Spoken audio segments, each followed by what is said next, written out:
সর্বনাশ করে ফেলেছি, আমি সর্বনাশ করেছি। এমনি হাতে সময় নেই, তার মধ্যে তাড়াহুড়োর চক্করে গোটা রঙের ডিব্বা উল্টে যায় আমার পাঞ্জাবির উপরে। তোমরা সবাই মোটামুটি জানো ফেব্রিক কালার যদি একবার কাপড়ে পড়ে যায় বা কাপড়ে যদি লেগে যায় তারপর সেটা ওঠানো মুশকিল নয়, অসম্ভব।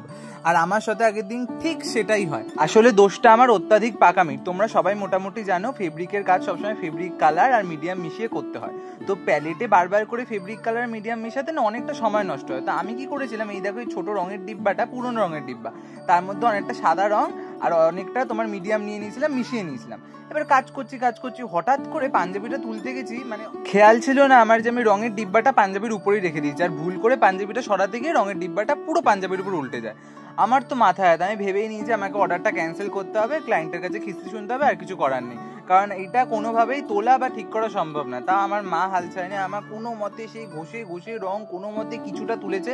দেখতে পাচ্ছ তার একটা সাদা বাজে দাগ ছিল।